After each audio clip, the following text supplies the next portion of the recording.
Hello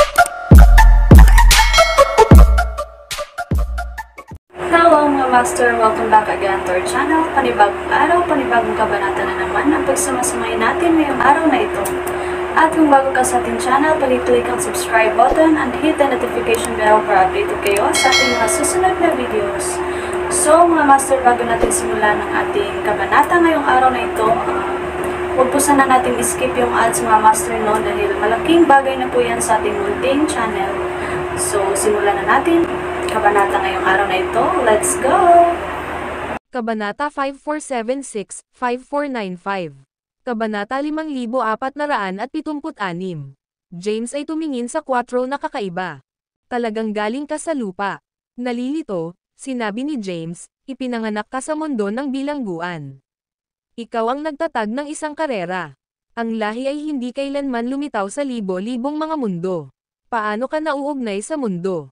Hindi ko rin alam. Sumagot si Quattro, ako ay isang mundo, saang taon ka ipinanganak?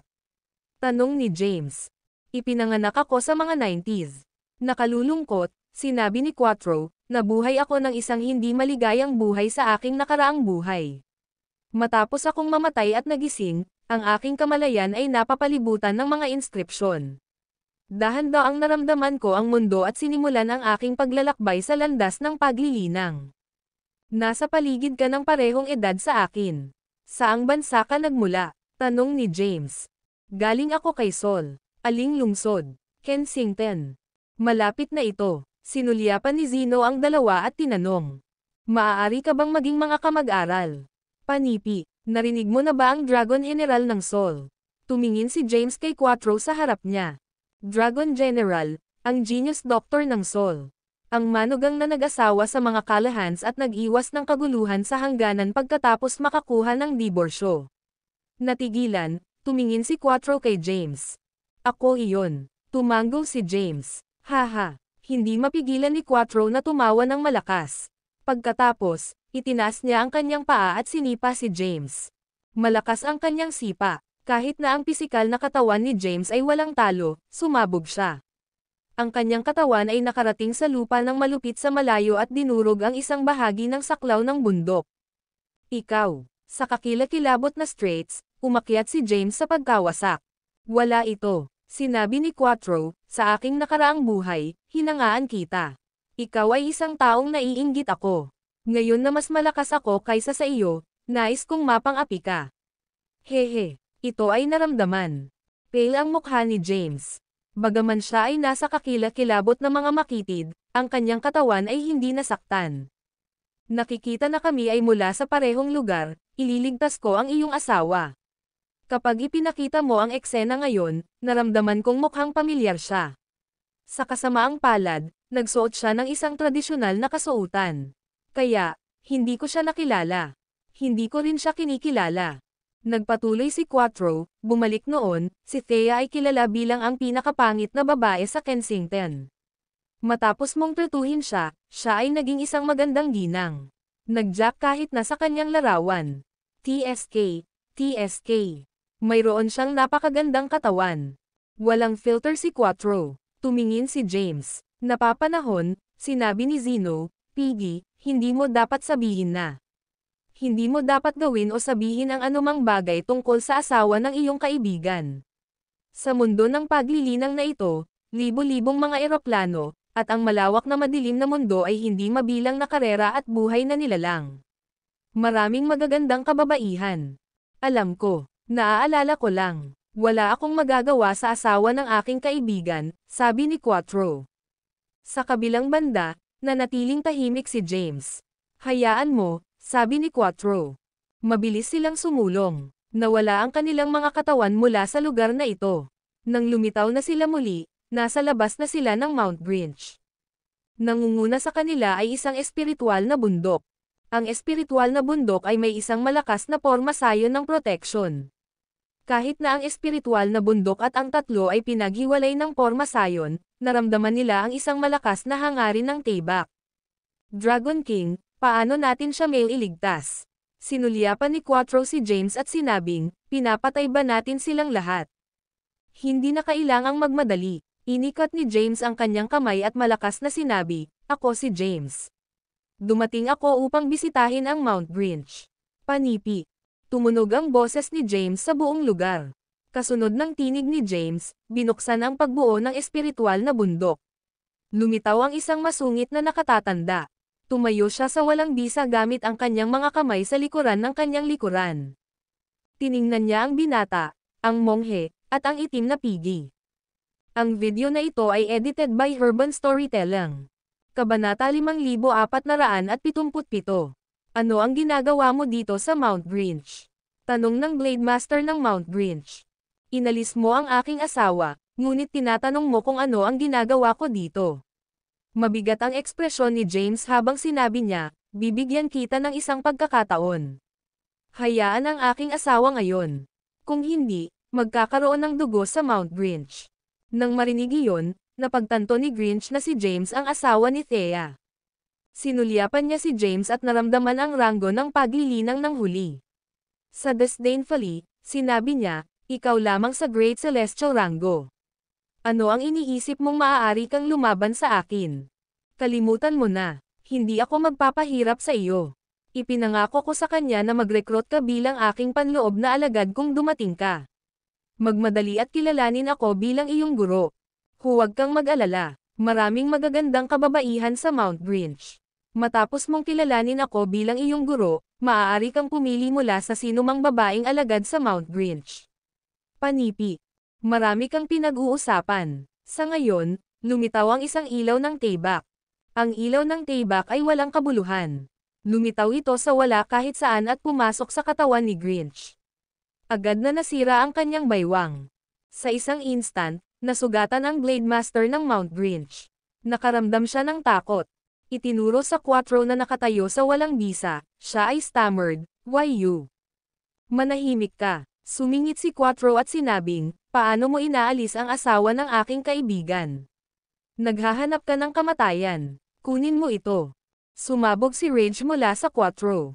Agad na, ang laki ng katawan nito ay tumaas. Ito ay naging kasing laki ng isang bundok. Ang balahibo sa katawan nito ay kumikinang. Pagkatapos, maraming nakakatakot na oras ang lumitaw mula sa balahibo nito. Ang oras ay hiniwa sa kalangitan tulad ng mga Taybak. Nang madama ang mapanganib na oras, nais ng Blade Master ng Mount Grinch na makatakas. Sa kasamaang palad, ang lugar ay nakalap. Bago siya magreaksyon, hindi mabilang na mga espada na nabuo mula sa energies mula sa balahibo ni Quattro ang pumuno sa kalangitan. Ang mga Taybak na ito ay tumungo ng diretso para sa Grinch at sinalakay siya. Ang Blade Master ng Mount Grinch ay lumaban sa mga Taybak. Isang longsword ang lumitaw sa kanyang kamay. Sinimulan niyang gamitin ang kanyang landas ng Taybak upang labanan ang mga pag-atake. Bagaman malakas ang enerhiya ng kanyang landas ng Taybak, hindi niya mapigilan ang pag-atake ni Quattro. Kaagad, sumira ang kanyang landas ng Taybak. Si Grinch ay tinusok ng libo-libong mga Taybak. Ang kanyang katawan ay natakpan sa mga pinsala, at ang kanyang kaluluwa ay napatay. Nang makita ni na James at Zeno ang eksenang ito, sila ay nababagabag. Mas nakakatakot ito kaysa kay Yui, ang bihirang pradyas ng lahi ng Yeftero, sabi ni James na may nakasimangot. Natigilan ang pag-atake ni Quattro kay James. Ang ranggo ng paglilinang ng Quattro ay nasa paunang yugto lamang ng banal na ranggo ng Celestial, ngunit ang lakas na pinalabas nito ay nakakatakot. Ito ay nakakatakot kaysa kay Yui ng lahi ng Yeftero. Kailangang gamitin ni Yui ang ipinagbabawal na sining ng Tethrales upang labanan laban kay Yared, na nasa rurok ng huling yugto ng Holy Celestial. Sa opinyon ni James, maaaring tumagal si Quattro. Wala siya. Maaari ko siyang pigilan ng pagtaas ng aking kamay. Ang katawan ni Quattro ay umuurong. Nakatayo sa walang bisa, ang katawan nito ay tila walang talo. Binigyan ni Zeno si Quattro ng isang hinlalaki at sinabing, itim na pigi, malakas ka. Ikaw lamang sa paunang yugto ng banal na ranggo ng langit, gayunpaman mas malakas ka kaysa sa akin sa rurok ng aking nakaraang buhay. Maaari mo akong pigilan kahit na mabawi ko ang aking lakas ng rurok. Sa nakaraang buhay ni Zeno, siya ay nasa huling yugto ng Holy Celestial Rango. Gayunpaman, naniniwala siya na hindi pa rin siya magiging tugma ni Quattro. Lumitaw si Quattro sa harap ni James. Gamit ang mga kamay nito sa likuran nito, sinabi nito, Dragon King, paano ko nagawa? Malakas ka, sabi ni James mula sa ilalim ng kanyang puso. Dahil pinuri ako ng Dragon King, ito ay nagkakahalaga. Alalahanin mo, may utang ka sa akin. Wala akong pakialam kung paano mo ito gagawin, ngunit kailangan mong ilabas ako rito. Ayaw kong manatili sa mundo ng bilangguan. Nais kong pumunta sa libo-libong mga eroplano at madilim na mundo na nabanggit mo. Nais kong bumalik sa lupa. Hindi kita mailalabas dito. Walang magawa si James. Pagkatapos, sinabi niya, tulungan mo akong masira ang pagbuo ng Tayback dito muna. Ang video na ito ay edited by Urban Storytelling. Kabanata 5478. Mount Grinch ay isang malakas na Orthodox. Ito ay hindi mabilang na mga alagad. Nang makita ng mga alagad ng Mount Grinch na napatay ang Blade Master ng Mount Grinch, nanginginig sila sa takot. Naglalakad silang hindi man huminga. Nakita rin ni Thea na pinatay si Grinch. Kapag napatay si Grinch, nabasag ang pagbuo ng bundok. Kinuha ni Thea ang pagkakataon na maglakad sa labas ng pagbuo ng oras. Honey, naglakad si Thea papunta kay James ng mabilis. Nagpakita siya sa harap niya at niyakap siya. Ligtas ka na ngayon. Niyakap ni James si Thea at hinahaplos ang kanyang itim na buhok. Sinabi niya, humihingi ako ng paumanhin para sa aking kawalang ingat. Kung alam kong mangyayari ang gayong bagay, dadalhin kita. Hoy, huwag kumilos ng lovely-dovey sa harap ko. Hindi ito makukuha ni Quattro. Noon lamang na pinakawalan ni James si James. Tiningnan niya si Quattro sa harap niya at tinanong, sino ito? Bago makapagsalita si James, tumalon si Quattro sa antas ng mata ni Thea. Pag-abot sa kamay nito, ngumiti ito at sinabing, Ms. Thea, ako si Quattro, ang primogenitor ng Avenue Swine. May pagbuo ng bundok dito. Sa pag-unawa ni James, maaari niyang masira ang pagbuo ng mas maaga o huli. Gayunpaman, ito ay masyadong mahirap. Ito ay magiging mas madali kung sinira ito ni Quattro. Break. Itinaas ni Quattro ang mga kamay nito, at lumitaw ang isang enerhiya.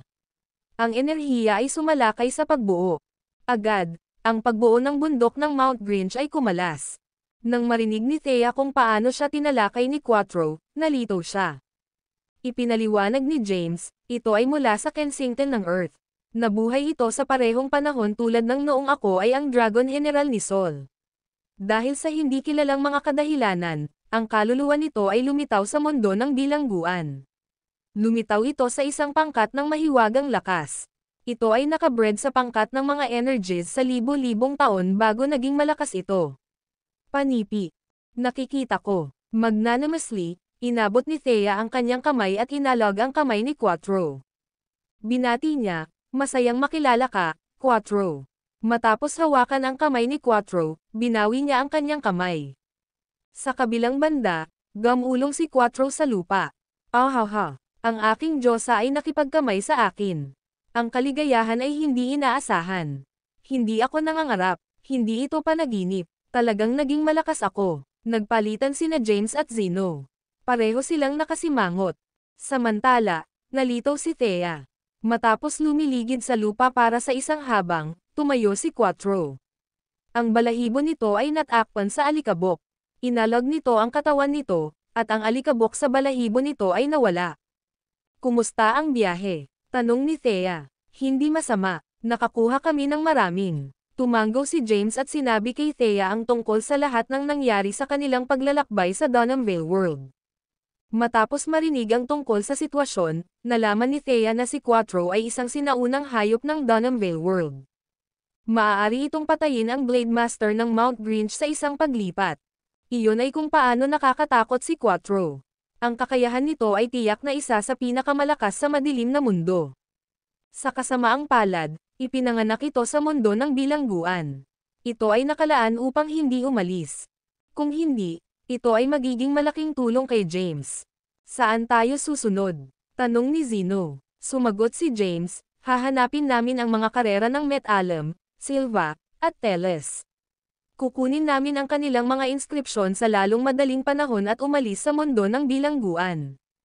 Hindi. Agad, sinabi ni Quattro, hindi ka maaaring umalis. Kung nais mong umalis, Kailangan mong dalhin ako sa iyo. Ayaw kong manatili sa mundo ng bilangguan. Kahit na ang mundong ito ay napakalaki, nakakaramdam ako ng pag-aalala na alam na ito ay isang bilangguan. Ako ay 4. Paano ako mananatili sa mundo ng bilangguan? Nadama ni James na walang magawa habang sinabi niya, hindi kita makakasama maliban kung naiintindihan ko ang mga inskripsyon ng lahat ng karera ng madilim na mundo. Wala akong pakialam. Kung hindi ako maiiwan, hindi ka maaaring umalis. Si Quattro ay nagsimulang kumilos ng walang kahihiyan. Hindi nag-abala si James kay Quattro. Kailangan niyang hanapin ang 3 karera sa lalong madaling panahon at makuha ang kanilang mga primitive na inskripsyon. Ang video na ito ay edited by Urban Storytelling. Kabanata 5479. Ikaw, pumunta dito. Itinuro ni Zeno sa isang alagad ng Mount Grinch na nanginginig sa takot sa malayo. Nang makita ng alagad si Zeno na itinuro sa kanya, mahina siya sa tuhod. Hindi mo ba narinig ang sinabi niya? Hiniling niya sa iyo na pumunta dito, sigaw ni Quattro. Ang malakas na tinig ni Quattro ay nagulat sa alagad ng Mount Grinch. Nagmamadali ang alagad. Sa isang kakilakilabot na ekspresyon, sinabi niya, "LLs may makakatulong ako." Tinanong ni Zeno, alam mo ba ang tungkol sa mga karera ng Met-Alem, Silva, at Teles? Nasaan sila? Ang alagad ng Mount Grinch ay hindi nag-aaksaya anumang oras. Kaagad, sinabi niya ang impormasyong alam niya tungkol sa 3 karera. Kabilang sa mga elemental na primevals, ang mga karera ng Met-Alem, Silva, at Teles ay nasa tabi ni Sinclair. Sa kanilang mga karera ay ang mga nabubuhay na nilalang sa ranggo ng Quasi-Bliss. Gayunpaman, ang mga nabubuhay na nilalang na ito sa ranggo ng Quasi-Bliss ay selyadong at nabilanggo. Ang 3 karera ay malakas sa mundo ng bilangguan. Matapos malaman ang tungkol sa impormasyong ito, umalis si James at ang iba pa. Ang Luminara City ay isang maunlad na lungsod sa mundo ng bilangguan. Ito ay itinuturing na pangunahing lugar ng mundo ng bilangguan. Maraming mga espiritual na bundok malapit sa Luminara City. Ang mga espiritual na bundok na ito ay inookupahan ng ilang makapangyarihang mga primeval. Ang mga espiritual na bundok ng Met-Alem, Silva, at Teles ay malapit sa lungsod ng Luminara. Sa labas ng Luminara City, isang mag-asawa, isang monghe, at isang itim na baboy ay lumitaw. Hindi nakakagulat na ito ang pangunahing lugar ng mundo ng bilangguan. Maraming mga primitive inscription na mga sigal dito. Matapos madama ang nakapalibot na lugar, hindi maiwasang mabigla si James. Sinabi ni Zeno, ito ang pangunahing lugar ng mundo ng bilangguan. Ang mundo ng bilangguan ay naging isang site ng mga ninuno. Lahat ng karera ay ipinanganak sa site ng mga ninuno. Kapag ipinanganak ang isang lahi, lilito ang isang primitive na inskripsyon. Bagaman ang mga primitive na inskripsyon na ito ay kinuha ng mga karera, ilang mga fragment na inskripsyon ng inskripsyon ay may iwan. Sa paglipas ng oras, ang bilang ng mga fragment inskripsyon ng mga sigils dito ay lalago. Panipi. Hindi interesado si Quattro sa lahat ng ito. Tumingin ito sa nakapalibot na lugar. Nang makita ang ilang magagandang kababaihan, sumipol ito. Nakakakita ng katakot-takot na pag-uugali ni Quattro, hindi maiwasang paalalahanan ito ni Zeno, Black Piggy, nasa Luminara City kami, ang pangunahing lugar ng mundo ng bilangguan. Maraming mga primeval ang nakatira sa malapit, kaya maraming mga powerhouse dito. Alam kong ikaw ay malakas, ngunit hindi ka maaaring walang talo. Huwag kumilos ng walang ingat. Kung nakakasakit ka sa mga nakababatang henerasyon ng isang powerhouse, magiging mahirap ito. Panipi. Hindi ko kailangan mong paalalahanan ako. Alam ko na. Gayon din, binabalaan kita ng isang beses. Mangyaring tawagan akong Quattro. Nakaramdam si Quattro na hindi nasisiyahan. Matapos ang paggugol ng oras sa bawat isa ng ilang sandali, naiintindihan ni James ang pagkatao ni Quattro. Si Quattro ay hindi isang seryosong nilalang. Sige, pumasok tayo sa lungsod. Nagmarcha si James at nagtungo sa Luminara City. Mayroon akong pinakabagong balita. Nang pumasok sila sa lungsod, nakita nila ang isang nakatatandang nakaupo sa lupa sa likuran ng isang stall. Mayroong lahat ng mga uri ng mga item na nakalagay sa stall. Ang ilang mga exuded na kakaibang ilaw, habang ang iba ay nagpapalabas ng misteryosong lakas. Natagpuan ko ang isang paraan upang umalis. May away. Maraming mga powerhouse ang nagsimulang makipaglaban. Ang nakatatanda ay umupo sa lupa at sumigaw paminsan-minsan. Ang kanyang mga salita ay nakakaakit ng pansin ni Quattro. Agad, lumitaw si Quattro sa harap ng nakatatanda at hinayla siya mula sa lupa. Tinanong nito, ano ang sinabi mo? Mayroon kang paraan upang umalis. Mag-iwan mula sa kung saan. Umalis sa mundo ng bilangguan.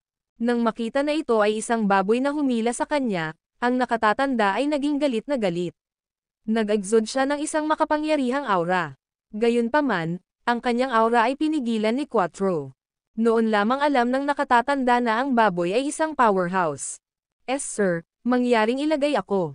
Sasabihin ko sa iyo ang tungkol dito, sabi ng nakatatanda na may ngiti. Ang video na ito ay edited by Urban Storytelling. Kabanata 5480. Kahit na ang nakatatanda ay kinaladkad ni Quattro, ngumiti pa rin siya. Nang ibagsak ni Quattro ang nakatatanda, inilagay nito ang mga kamay nito sa baywang nito at tiningnan ang huli. Kinwestiyon nito, sinasabi mo bang alam mo kung paano umalis sa mundo ng bilangguan? Hinawakan ng nakatatanda ang kanyang balbas at sinabing, oo. Sabihin mo sa akin. Natutuwa, tinanong ni Quattro, paano ako maiiwan? Kaagad, sinabi ng nakatatanda, bigyan mo ako ng 300 primitive na mga inscription, at sasabihin ko sa iyo. Ang mga primitive na inscription ng anumang lahi ay maayos.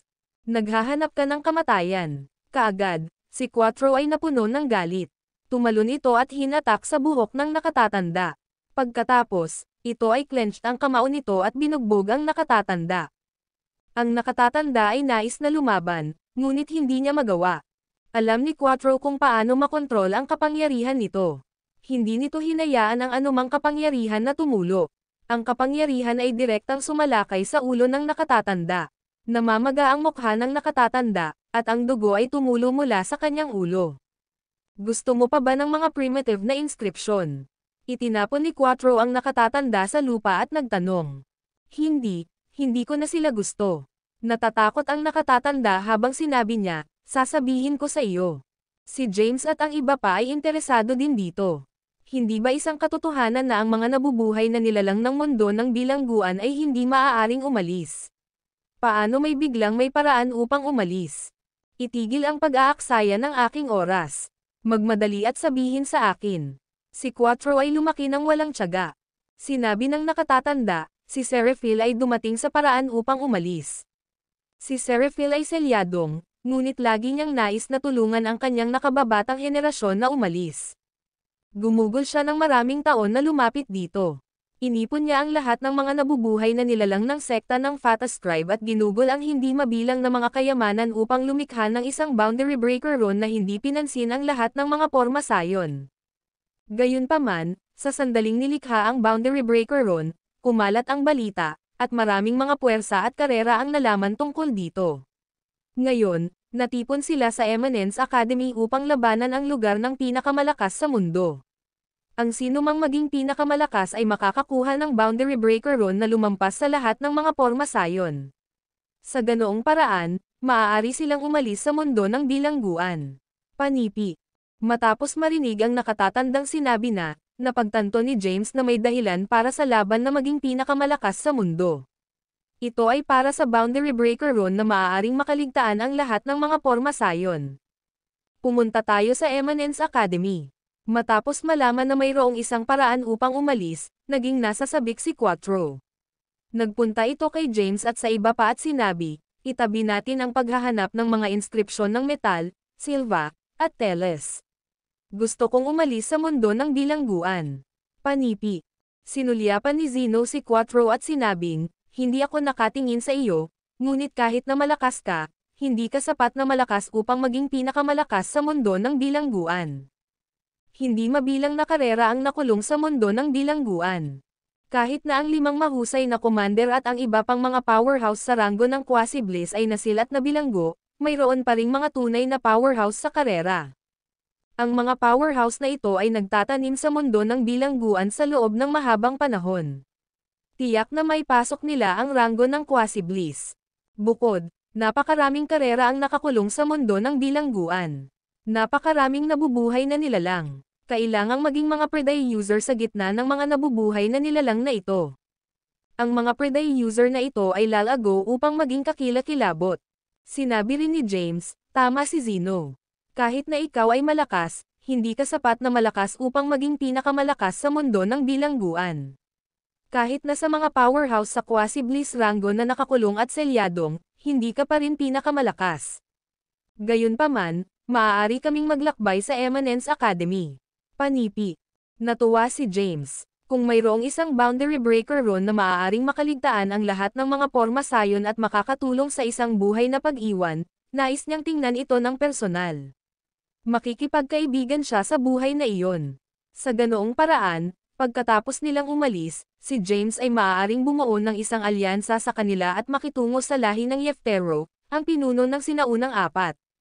Sa kabilang banda, sinabi ni Quattro, malalaman lamang natin kung maaari akong maging pinakamalakas sa mundo pagkatapos kong lumaban. Tiwala ito sa kakayahan nito. Sa opinyon nito, hanggat ang mga kalaban nito ay wala sa ranggo ng Quasi-Bliss, nagkaroon ito ng pagkakataon. Hindi ako mapipigilan laban sa lahat ng nabubuhay na nilalang sa ilalim ng ranggo ng Quasi-Bliss. Ako ay nasa isang kurbatang may buhay na nasa ranggo ng Quasi-Bliss, sabi ni Quattro nang walang kahihiyan. Pumunta tayo sa Eminence Academy noon, sabi ni James. Nais niyang sumalungat sa lahi ng Yeftero higit sa lahat dahil sa Thea. Ngayon na si Thea ay nasa tabi niya, hindi na siya nagmamadali na umalis. Dahil hindi siya nagmamadali, nagpa siya siyang tingnan ang Eminence Academy.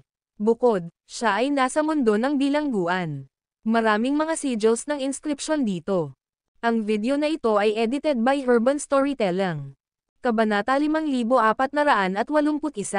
Bagamat hindi kumpleto ang mga inscription, mayroon silang malaking kahalagahan para sa pag-unawa sa landas at pagpapahusay sa kanyang pagbuo.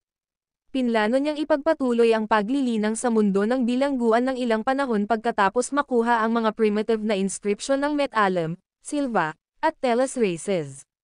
Sinabi ni Zeno, well, tingnan natin. Narinig ko ang tungkol sa Fatas Tribe Sect. Ito ang Grandmaster ng Rune Art.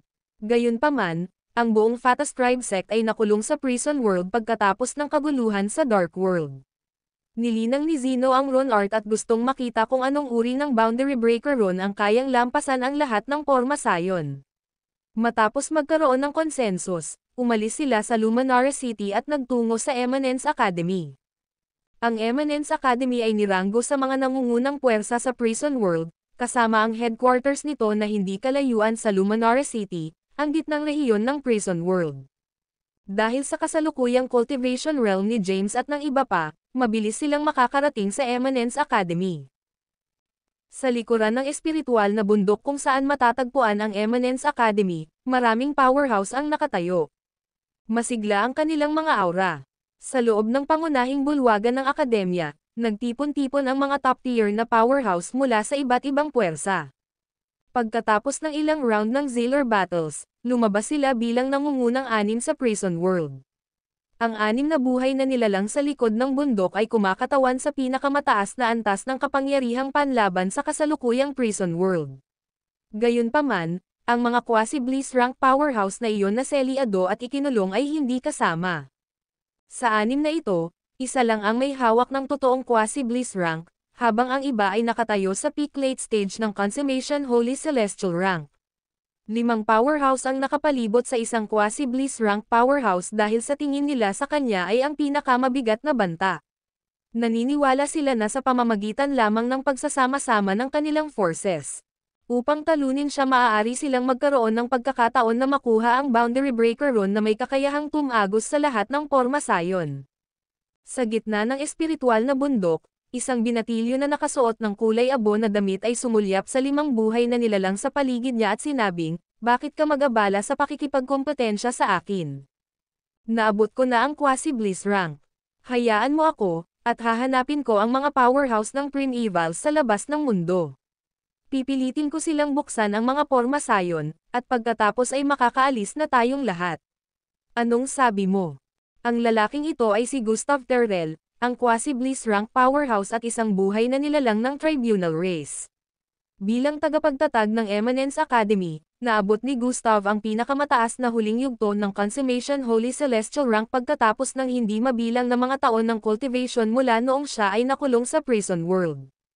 Sa kalaunan, umakyat siya sa Quasi-Bliss rank. Sapat na sa Prison World na ito. Dapat kong makuha ang Boundary Breaker Rune. Ayoko na rin magstay dito. Ang sinumang makakakuha ng rune na ito ay nakasalalay sa kanilang sariling mga kakayahan. Sunod-sunod na nagsalita ang 5 buhay na nilalang sa kanilang paligid. Kung ganoon nga, lahat kayo ay makakasama sa akin sa laban na ito. Ako, si Gustav Terrell, ay hindi natatakot. Sa gitnang rehiyon, ibinuka ni Gustav ang kanyang mga kamay, ang kanyang aura ay umabot sa tugatog nito. Tawa siya ng tawa, na nagsasabing, hindi mo mauunawaan ang kapangyarihan ng Quasi-Bliss rank hanggat hindi mo naaabot ang antas na ito. Sa sandaling ito, ang 5 buhay na nilalang na nakapaligid sa kanyang katawan ay sabay-sabay na kumilos. Ang video na ito ay edited by Urban Storytelling. Kabanata 5482. Ang likod ng bundok ng Eminence Academy ay sumabog sa isang labanan. Ang mga buhay na nilalang na ito ay ang lahat ng tunay na top-tier powerhouses.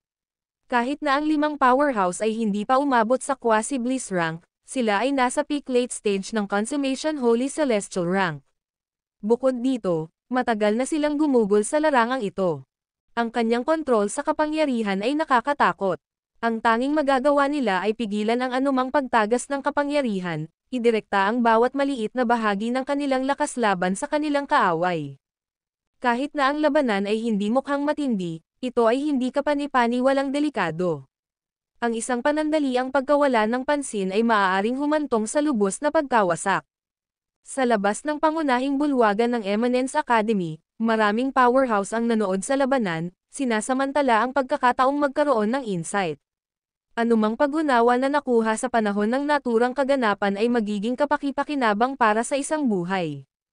Ilang powerhouses ang nakikipagkumpetensya para sa titulo ng numero 1 sa mundo.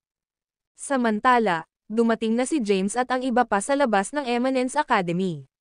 Sa kanilang pagdating, naramdaman nila ang pagbabago-bago ng kapangyarihan na nagmumula sa likod ng bundok. Sa kabila ng kapangyarihan na hindi umaapaw o kumalat, ang hindi nakikitang aura ay nakaapekto sa buong espasyo at maging sa paligid. Medyo nakakatakot. Kumunat ang noo ni Zeno at sinabing, sa kabila ng kakaunting powerhouse na nakikibahagi sa labanan, nagawa nilang hindi makagambala sa anuman. Masyadong mabigat ang kontrol nila sa kapangyarihan.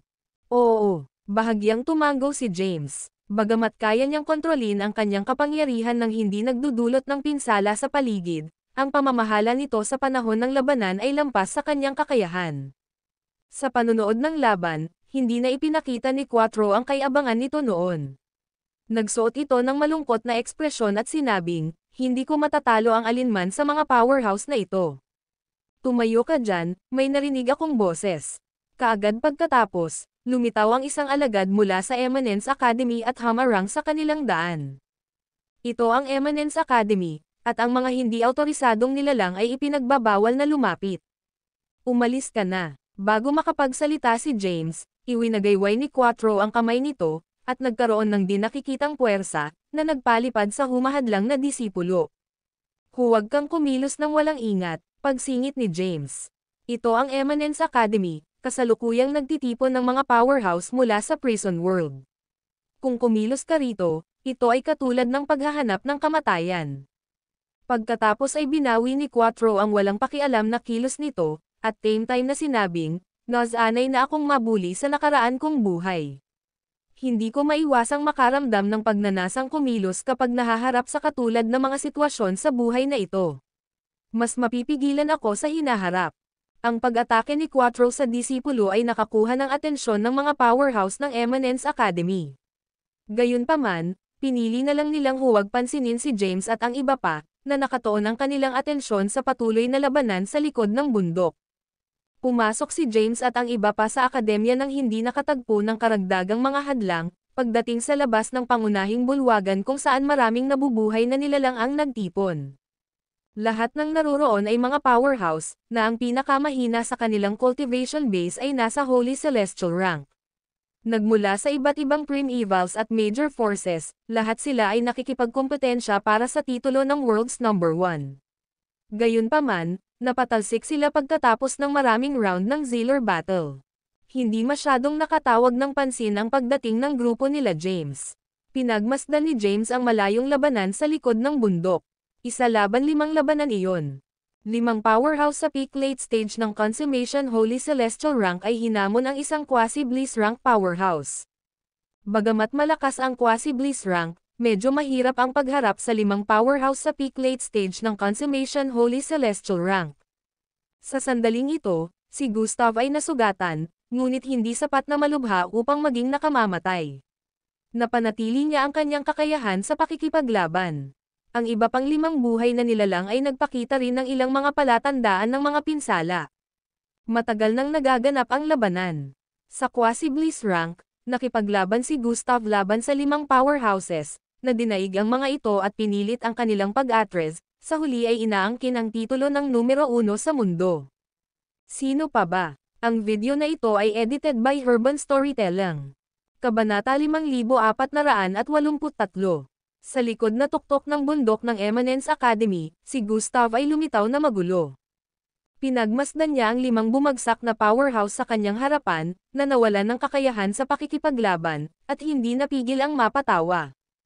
Fatas Tribe Sect, na-claim ko na ang titulo ng World's Number 1.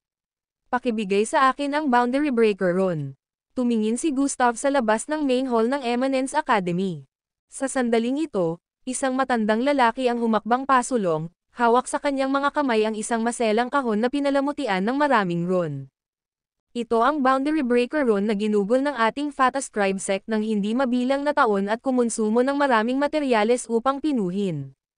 Halos lahat ng mga materyales na may kakayahang magpino ng gayong mga rune sa Prison World ay naubos na ng ating sekta. Ang buong Prison World ay maaaring makagawa ng isa lamang. Nakasuot ng puting roba ang lalaki, kulay abo ang buhok at balbas. Isang dampi ng kawalan ng magawa at pagod ang bumalot sa matanda niyang mukha. Siya ang kasalukuyang sect leader ng Fatas Tribe Sect, kahit na wala siyang lakas upang lumikha ng ganoong rune. Ginawa ito ng tagapagtatag ng sekta, isang Quasi-Bliss rank powerhouse na nabilanggo at nabuklod. Gayunpaman, ang tagapagtatag ng Fatas Tribe ay hindi gustong manatiling nakulong. Siya ay gumugol ng napakalaking pagsisikap upang lumikha ng mga rune na ito. Pagkatapos ng maraming pagtatangka, matagumpay niyang nilikha ang Boundary Breaker Rune na may kakayahang tumawid sa lahat ng porma sayon. Gayunpaman, ang balita ng paglikha nito ay tumagas, na umaakit ng maraming powerhouse at nagresulta sa labanan para sa titulo ng numero 1 sa mundo. Give my regards to Mr. Seraphil. Rest assured, hahanap ako ng paraan para iligtas ka sa oras na magpakita ako, sabi ni Gustav.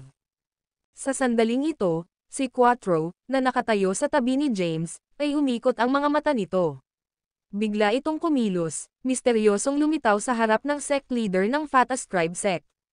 Bago pa makapag-react ang sect leader, pumasok ang kahon. Ang kamay niya ay hinagaw ni Quattro. Ang lakas ng loob mo, bata. Naghahanap ka ng kamatayan, bata. Sa sandaling ito, maraming powerhouse ang mabilis na nag-react at umatake. Gayunpaman, nawala si Quattro nang makuha nito ang kahon, na nag-iwan ng hindi mabilang na puwersa na umaatake lamang sa after-image nito. Lumitaw si Quattro sa isang tiyak na lokasyon ng Prison World. Gaya ng ginawa nito, isang subo ng dugo ang bumulwak. Hindi naglakas loob na maging pabaya, mabilis nitong pinigilan ang kanyang aura, saka muling umalis, humanap ng tagong lugar na mapagkukublihan. Masyadong mabilis ang eksenang ito. Sa oras na nag-react ang iba pang mga powerhouse, nakatakas na si Quattro. Agad nilang inilunsad ang kanilang mga zen upang hanapin ang kinaroroonan nito, ngunit mayroon itong ilang mga pakulo. Itinago ang aura nito, naging imposible para sa kahit na ang mga nakalap na powerhouse sa Prison World na madama kung nasaan ito. Samantala, si James, Thea, at Zeno ay lubos na nataranta. Hindi nila inaasahan na maglalakas loob si Quattro na kumilos laban sa sect leader ng Fatas Tribe Sect at agawin ang Boundary Breaker Rune. Nagpalitan ng tingin ang tatlo, puno ng pagtataka ang mga ekspresyon nila. Sa sandaling ito, natagpuan nila ang kanilang sarili na napapalibutan. Ang mga nakapaligid na nilalang ay tunay na kapangyarihan. Kahit sino sa kanila ay maaaring manginig ang mundo sa isang pagtapak ng kanilang paa. Mabilis na ikinawit ni Zeno ang kanyang mga kamay sa kanyang ulo, yumoko sa lupa, at sinabing, "Mga ginagalang na nakatatanda, pakinggan ninyo ako. Hindi ako kasabwat ng itim na pigi na iyon. May tiwala ka ba sa akin?" Nang maramdaman ang napakaraming intensyon ng pagpatay, si James ay likas na sumunod sa kanya, ikinulong ang kanyang mga kamay sa kanyang ulo at nakayuko sa lupa. Ganon din ang ginawa ni Thea. Habang lumalakas ang hangarin sa pagpatay, nakaramdam ng takot si James. Agad siyang nagsalita, "Nagmula ako sa labas ng mundo, malayang nakakapasok at nakalabas sa prison world. Wala akong dahilan para agawin ang boundary breaker ron para makatakas. Hindi ako kasabwat ng itim na pigi na iyon." Nakaharap sa maraming powerhouses sa huling yugto ng Holy Celestial Rank, ang rurok ng Consummation Holy Celestial Rank, at maging sa Quasi Bliss Rank, hindi nagpakita si James ng pagmamataas. Ang video na ito ay edited by Urban Storytelling. Kabanata 5484. Nanatiling nakayuko sa lupa sina James, Thea, at Zeno. Maraming mga powerhouse ang nagtipon sa paligid, ngunit wala sa kanila ang kumilos. Sa halip, tumingin sila kay Gustav, na ang mukha ay nakakatakot. Maraming powerhouses ang natipon, at nagbayad si Gustav ng malaking halaga para maangkin ang titulo ng numero 1 sa mundo, na nasecure ang boundary breaker ron. Hindi niya alam na naaga na pala ang ron bago pa ito maabot sa kanyang mga kamay. Ang pagkuha ng pag-aari niya ay katulad ng paghahanap ng kamatayan. "Ano ang iyong pangalan, lahi, at pinagmulan?" Malamig na tanong ni Gustav na dumilim ang mukha. Agad na tumugon si James, "Ang pangalan ko ay James Caden. Nabibilang ako sa human race at nagmula sa isang mundo sa labas ng prison world. Pumasok ako dito upang hanapin ang mga primitive na inscription ng Met-Alem, Silva, at Telos race. Wala kaming kakilala sa itim na pigi na iyon. Isa itong sinaunang hayop na isinilang sa nakaraang Dunhamville world. Maraming buhay na nilalang ang nakasaksi nito, kabilang ang mga malalalim na nilalang na nakasaksi nito, kabilang ang mga malalalim na nilalang na nakasaksi nito, kabilang si Mr. Sinclair. Dunhamville world at alam niya ito." Ang mga salita ni James ay nagdadala ng makabuluhang impormasyon. Mula sa labas ng mundo. Kumunat ang noo ni Gustav at nagtanong, "Patroller ka ba ng prison world?" Hindi, nagmamadaling paliwanag ni James. Alam niya ang mga nagpapatrolya ng prison world. Bago ninakaw ang oil lamp, mayroon talagang mga nagpapatrolya na ginamit ang lampara upang suriin ang sitwasyon sa prison world. Ang oil lamp na pumasok sa prison world ay ninakaw ni Theron Terrell, ang Pavilion Master ng Heavenly Secrets Pavilion at isa ring descendant ng Tribunal race. Nasugatan siya sa proseso, at hindi pa rin alam kung nasaan ang oil lamp. "Nakita ko rin kamakailan ang oil lamp. I-lock mo sila," utos ni Gustav. Kasunod nito, sina James, Thea, at Zeno ay tinatakan ang kanilang mga cultivation base at ikinulong sa mga piitan ng Eminence Academy. Ang akademya pagkatapos ay nagsimula ng isang malawak na paghahanap para sa Quattro. Sa panahong ito, tinanong ng mga powerhouse mula sa akademya si James at ang iba pa. Ibinunyag nila ang lahat ng kanilang nalalaman, kasama ang kanilang pinagmulan, nang walang anumang pagtatago. Si Quattro ay nanatiling nakatago. Kahit na pinagsama ng Eminence Academy ang mga puwersa sa ilang pangunahing puwersa sa prison world, hindi nila ito mahanap. Sa main hall ng Eminence Academy, nakaupo si Gustav sa unahan, kasama sina James, Thea, at Zeno sa ilalim niya. "James Caden, tama ba?" Tumingin si Gustav kay James at nagtanong. "Oo." Tumanggo si James, na nagsasabing, "Wala talaga kaming koneksyon sa itim na pigi na iyon. Hindi namin inaasahan na maglalakas loob siyang kumuha ng isang bagay mula sa Eminence Academy."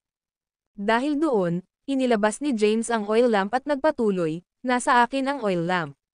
Malaya akong makapasok at makalabas sa prison world. Wala akong dahilan para ipagsapalaran ang pagkuha ng boundary breaker ron na kayang tumawid sa lahat ng formations. Maniniwala ako sa iyo sa ngayon." Walang pakialam na sabi ni Gustav at pagkatapos ay nagtanong, "Ano ang sitwasyon sa labas ng mundo ngayon?"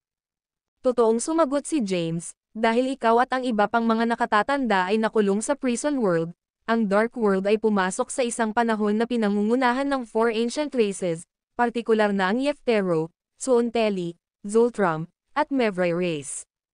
Gayunpaman, ang Yeftero race ay medyo mapang-akit, at sinubukan nilang dominahin ang Dark World. Sa paglipas ng hindi mabilang na mga taon, nag-udyok sila ng maraming salungatan, kabilang ang mga alyansa laban sa Glacium race, kasama ang layunin ng pagbaligtad ang Mevrais. Gayunpaman, ang kaguluhan sa pagitan ng mga Mevrai ay kalaunan ay nalutas ng bagong henerasyong pinuno ng Mevrai race. Maikling ipinaliwanag ni James ang kasalukuyang sitwasyon sa Dark World. Ngumuso si Gustav. Kung hindi dahil sa pagkatalo noon, kung hindi nakulong ang mga karera, magkakaroon kaya ng kapangahasan ang lahing Yeftero na kumilos ng mayabang. Ang video na ito ay edited by Urban Storytelling. Kabanata 5485. Oo. Patuloy na tumanggo si James, na nagsasabing, ang lahi ng Yeftero ay labis na labis. Nilalayon kong gamitin ang mga ito upang pagalingin ang isang Glacium race powerhouse at magkaisa na puwersa sa kanilang Panginoon upang harapin ang 4 na sinaunang karera. Nagsalita din si Zeno mula sa gilid, ikaw ay isang powerhouse ng lahi ng Tribunal, at ang Panginoon ng mga lihim na pavilion ay isang buhay din na lahi ng Tribunal. Ako ang pinagkakatiwalaang subordinate ng Theron. Nasa parehong bangka kami. Panipi. Gustav, panigurado. Kapag naiintindihan ko ang lahat ng mga primitive na inskripsyon ng madilim na daigdig, mabubuksan ko ang porma sayon at payagan kang umalis, ipinahayag ni James nang may pagpapasya. Hehe, Gustav chuckled lightly.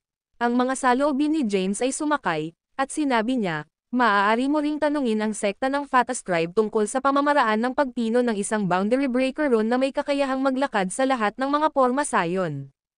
Aalis ako sa mundo ng bilangguan kasama ang rune, magtipon ng mga materyales mula sa labas ng mundo, at bumalik dito upang bigyan ka ng rune para sa iyong pagtakas.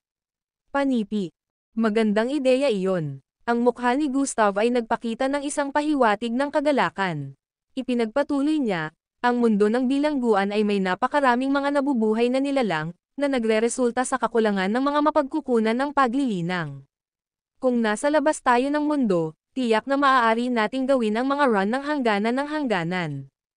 Ang mga salita ni James ay nagbigay ng pag-asa kay Gustav para sa pag-alis. Kasunod nito, natagpuan nila ang pansamantalang tirahan sa Eminence Academy, at sa oras na ito, hindi sila nakakulong sa isang piitan.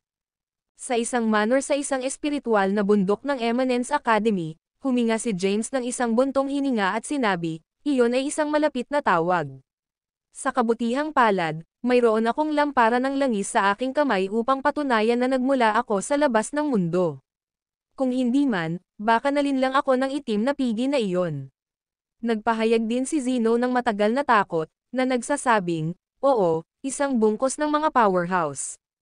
Ang kasalukuyang ekspresyon ni James ay mas nakaka-relax.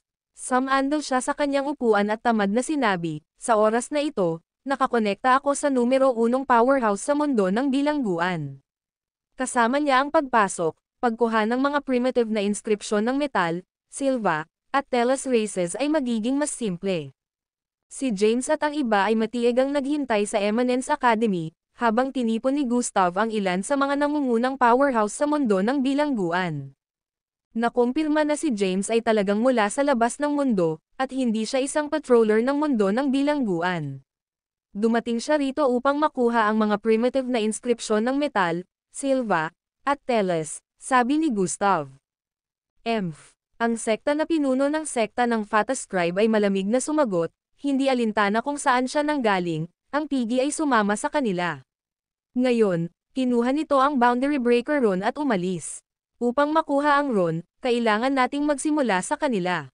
Pinalitan ni Gustav, walang silbi. Galing sila sa labas ng mundo.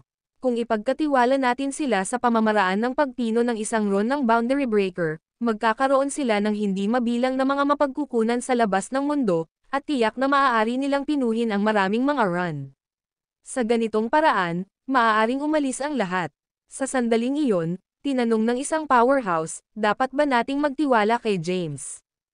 Kung hindi siya mapagkakatiwalaan, hayaan siyang umalis ay nangangahulugang maaaring mawala ang aming pagkakataon upang makatakas. Maraming mga powerhouse ang nagtanong. Ang susi ay kung maaasahan ba si James. Siguro. Ang pakiramdam ng aking gut ay mapagkakatiwalaan siya. Ngayon, ang tanging paraan ay ilagay ang aming pusta sa kanya at ipagkatiwala sa kanya ang pamamaraan ng pagpino ng hangganan. Hayaan siyang ilabas ito, maghanap ng mga materyales sa labas ng mundo, at pagkatapos ay ibalik ang mga ito, sinabi ni Gustav ng malinaw. Kumusta naman ang Piggy? Oo, maaari ba nating baliwalain ito tulad nito? Panipi. Maraming mga powerhouse ang tumingin kay Gustav. Matapos ang ilang pag-iisip, sinabi ni Gustav, kung gayon, gamitin natin si James at ang iba pa upang subukang maakit ito. Hindi ko alam kung anong uri ng pamamaraan ang ginamit nito, ngunit kahit na hindi ko maramdaman ang aura nito. Panipi. Ang video na ito ay edited by Urban Storytelling. Kabanata 5486. Pagkatapos umalis, mas mabisang mangolekta siya ng mga materyales sa labas ng mundo at pinuhin ang Ron. Sa puntong iyon, ang paglabas ng isang malaking bilang ng mga powerhouse mula sa mundo ng bilangguan ay magbabaybay ng pagdadalamati para sa apat na sinaunang karera. Sa parisukat sa labas ng pangunahing bulwagan ng Eminence Academy, James, Thea, at Zeno ay lahat ay nakatali. Tumayo si Gustav sa labas ng pangunahing bulwagan at sinabing, Piggy, bibigyan kita ng 10,000 taon upang dalhin ang Boundary Breaker Ron sa may Eminence Academy.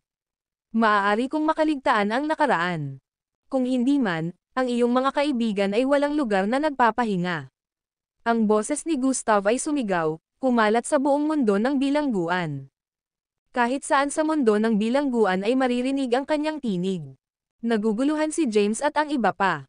Naniniwala sila na ang lahat ay naayos at nagtaka kung bakit sila nakatali pa.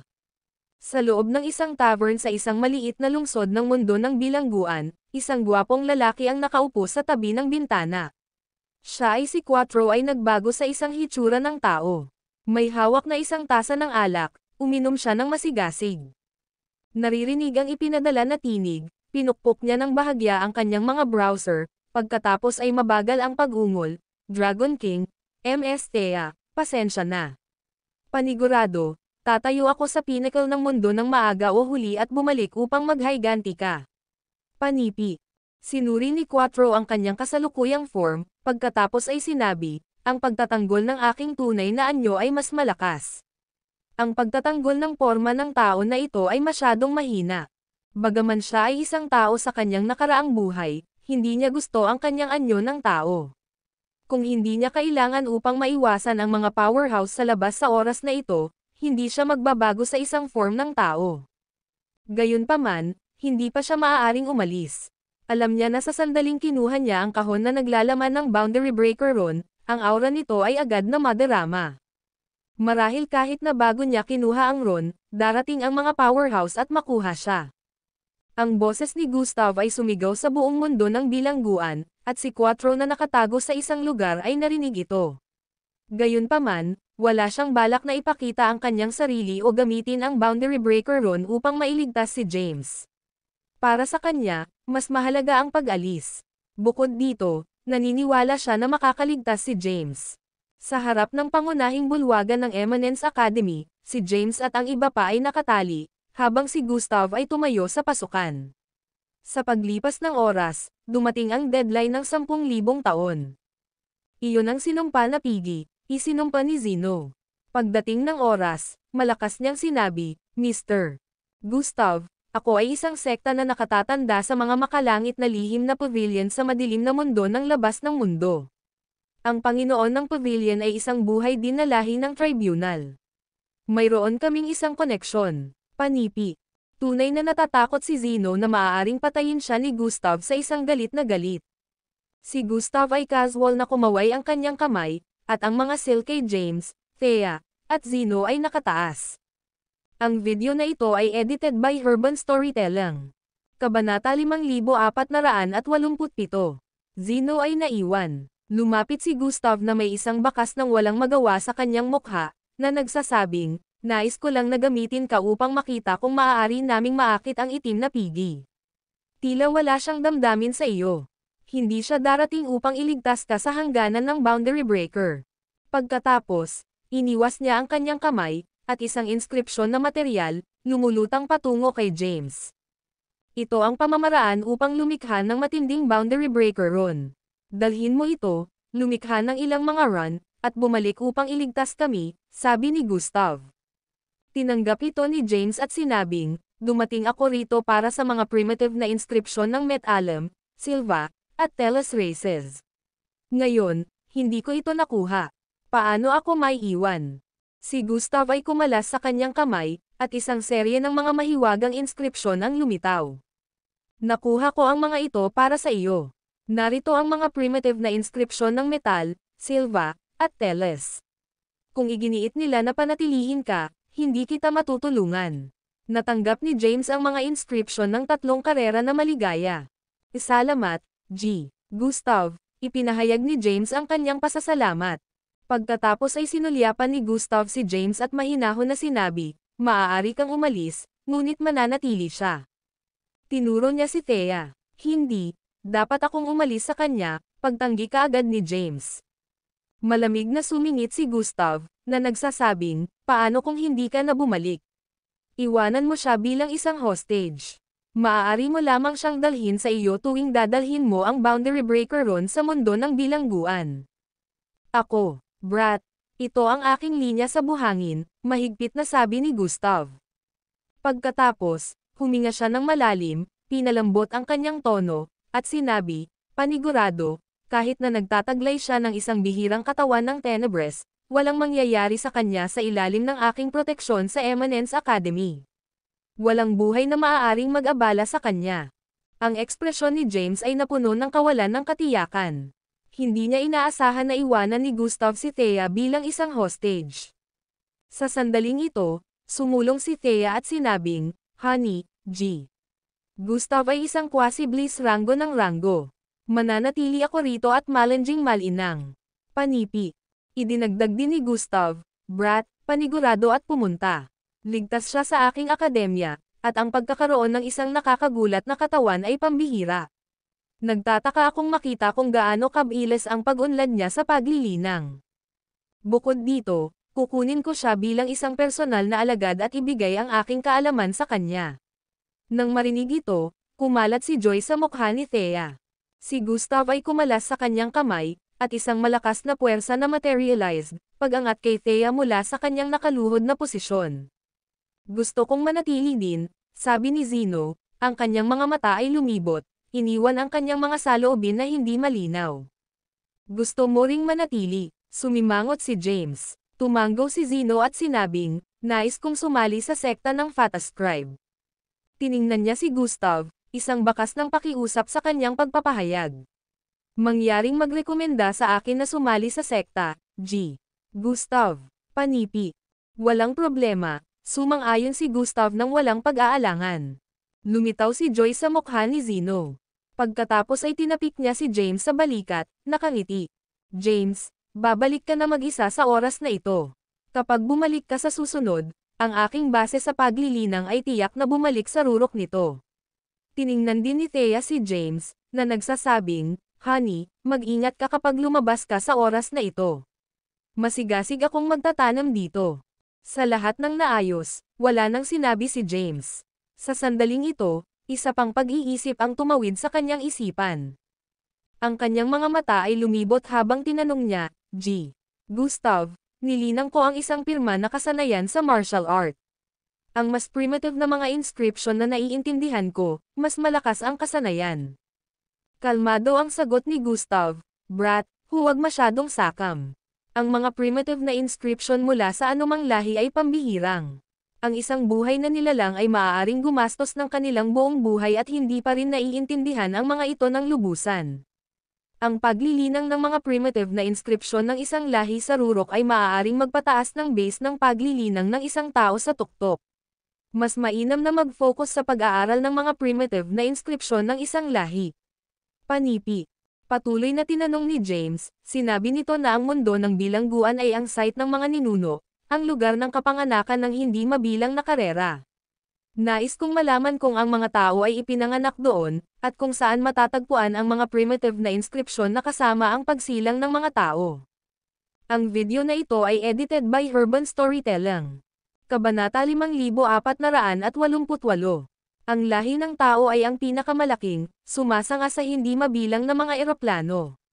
Kahit na sa mga teritoryo ng mga pangunahing karera sa loob ng madilim na mundo, ang pagkakaroon ng mga tao ay nagpatuloy. Gayunpaman, hindi pa nakatagpo ni James ang kanilang mga primitive na inskripsyon. Nagtataka siya kung nagmula ang mga tao sa site ng ninuno. Pinag-isipan ni James ang kinaroroonan ng mga primitive na inskripsyon na sinamahan ng kapanganakan ng mga tao at kung saan maaaring kontrolin sila ng powerhouse ng tao. Nagsalita si Gustav, ang lahi ng tao ay ang pinuno ng lahat ng mga espiritu, na talagang ipinanganak sa site ng mga ninuno. Gayunpaman, hindi ako sigurado tungkol sa lokasyon o ang powerhouse na nagtataglay ng mga primitive na inskripsyon na sinamahan ang paglitaw ng lahi ng tao. Tungkol sa pagtatanong ni James, kahit na si Gustav ay hindi makapagbigay ng isang malinaw na sagot. Ipinagpatuloy niya, kapag ang site ng mga ninuno ay buo at ang napakaraming karera ay magkakasamang magkakasabay, walang mga paghihigpit sa pagpasok sa kalsada ng Halcyon.